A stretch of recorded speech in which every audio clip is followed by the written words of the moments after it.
What do these people need to get started? Why aren't they starting? We all know the answer is fear. But the difference with you guys or me or anybody who's followed through is we're more afraid of what life would be like if we don't follow through than the person who's willing to settle for what they got and kind of hope it'll change and maybe purchase something for the moment and then not follow through on it.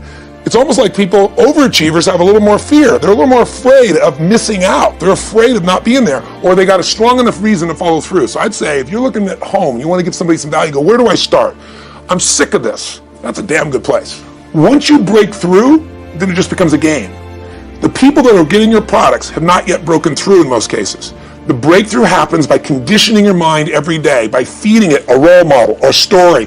It's putting yourself in a peak state where you follow through by getting physically strong.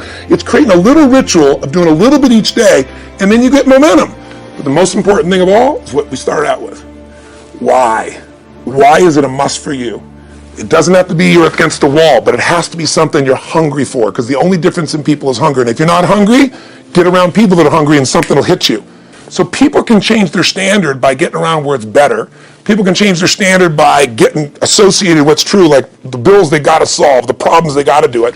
Or they can do it because they're excited because it's something new they want to take on. Everyone's different, but they got to find the why, and they got to come up with some daily rituals to get them going and just do a step at a time. That's where you get momentum.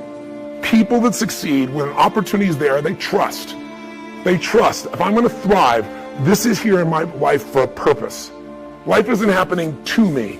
Life is happening for me. And even this pain or challenge or this opportunity is something I got to find a way to make use of. I need to make a decision, and I need to do something right now to move things forward in the direction of what I really want for my life. Even if I don't know the final destination, I need to move in that direction.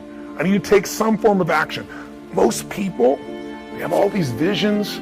Maybe they start to make a little sort of decision, but they don't make a real decision because they don't act on it. And if you don't act on it, your ideas, your dreams will die in your mind. They'll die on your lips. And think about it. Most people in North America, around the world, the Western world, are they truly fit, strong, and healthy? Do they truly have a relationship that's totally passionate? Do they love their work? Are they economically free? The vast majority, you and I both know the answer is no. If you want to be like most people, then what you got to do is figure out how to survive.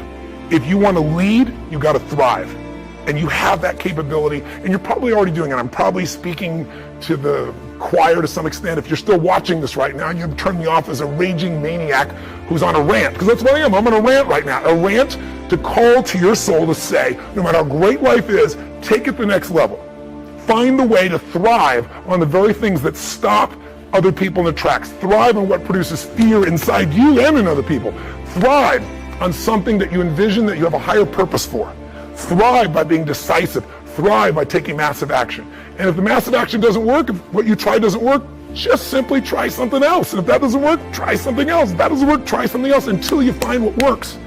Now you can speed that up by modeling, by finding somebody who's already getting the results that you want to get in your life. Somebody who already has lost 30 pounds and kept it off. They aren't lucky, it's been 5 years. Somebody who started with nothing and now they're financially free and their family has an extraordinary quality of life. Why not figure out what they do? Somebody who truly is happy, not because everything's going their way, because they find a deeper meaning and a richness in everything around themselves, whether it be their children or nature or even problems. Because obviously, if we have no problems, we feel dead inside. Problems can either destroy you or call you to become more. If you look at the biggest challenges in your life, if you brought certainty to it, if you brought a vision beyond the problem, if you made some decision of what you're going to change, even if you didn't know how, and if you took immediate action with enough intensity, massive action, you probably found the cure-all. You probably found a way to adapt and get where you want to be. That's what thriving is really all about. But the ultimate thriving is not just breaking through and making things happen. The ultimate thriving for this year or any year of your life is to remember the secret to living is giving. It's to, as corny as that sounds, it's to connect to something bigger than yourself. And it can be done so easily. It can be done right there at home. Instead of running past your kids, looking at your phone, it's stopping connecting. It's kissing your spouse in a way where those sparks happen, like when you first met, instead of how you doing and moving on. Most of us are moving so fast, trying to manage our lives, that we're not thriving. Thriving comes with depth. You're not going to find thriving in a friendship that happens in milliseconds online. Nothing wrong with it. It's great connection. But a depth of a real friendship is not your Facebook friend. It's not the same as being with somebody and actually having your full attention, not while you're monitoring what's going on your cell phone. Just the experience of being with somebody. But contributing your caring, contributing your interest, contributing, in a simple way, finding some way to give love, attention, care, joy, or happiness to any human being. It doesn't have to be working in a soup kitchen, but that can be pretty wonderful too. Volunteering an hour in a month, an hour in a week can change a person's life. But it can be outside world, it can also be really on the inside world. If you want to thrive, then you got to remember life's not about me, it's about we. You already know it. It's in your soul